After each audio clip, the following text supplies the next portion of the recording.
GSSB ઓજસ Gujarat government vacancy Gujarat ગૌણ સેવા પસંદગી મંડળ દ્વારા જે એડવર્ટાઇઝમેન્ટ બહાર પડેલ છે જે જોવા માટે તમારે અહીંયા ગૂગલમાં જઈ અને ઓજસ પર ક્લિક કરવાનું રહેશે। ઓજસ પર ક્લિક કરશો એટલે આ રીતની વેબસાઇટ ઓપન થશે।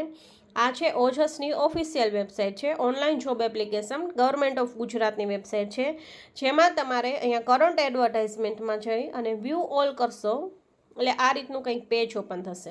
અહીંયા તમારે જે છે એ એડવર્ટાઇઝમેન્ટનો ડિપાર્ટમેન્ટ સિલેક્ટ કરવાનો છે। તો GSSB એટલે કે ગુજરાત ગૌણ સેવા પસંદગી મંડળ છે તેને અહીંયા સિલેક્ટ કરવાનું છે, જેથી આ રીતનું કંઈક પેજ ઓપન થશે। તો ટોટલ જે છે આ બધી જ જે છે એ એડવર્ટાઇઝમેન્ટ છે તેની અંદર વેકેન્સી બહાર પડેલ છે। તેમાં છે હોર્ટિકલ્ચર સુપરવાઇઝર છે, ડેન્ટલ ટેકનિશિયન, રોયલ્ટી ઇન્સ્પેક્ટર છે, લેબોરેટરી આસિસ્ટન્ટ છે, additional assistant engineer, store keeper, X-ray assistant, fireman cum driver, municipal sanitary inspector, municipal engineer અને એક્સરે ટેકનિશિયન આ બધી જ વેકેન્સી બહાર પડેલ છે, જેની એન્ડ ડેટ એટલે કેટલી તારીખ સુધી તમે ફોર્મ ભરી શકો છો તેની ડિટેલ્સ પણ આપેલી છે।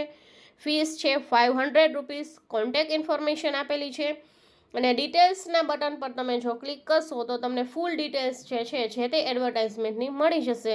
અને જો તમે ઈચ્છતા હોય એપ્લાય કરવા માટે તો એપ્લાય પર ક્લિક કરવાથી તમે જે તે એડવર્ટાઇઝમેન્ટ પર જઈ અને એપ્લાય કરી શકો છો। તો આ જે છે એ બધી જ વેકેન્સીની છે તે માહિતી તમને ઓજસની વેબસાઇટ પર આ રીતે મળી શકે છે અને આ રીતે તમે ઓપન કરી અને ફોર્મ ફિલઅપ કરી શકો છો। જો આવો જ વિડીયો તમારે જોઈતા હોય તો ચેનલને સબસ્ક્રાઈબ કરવાનું ભૂલશો નહીં। Thank you.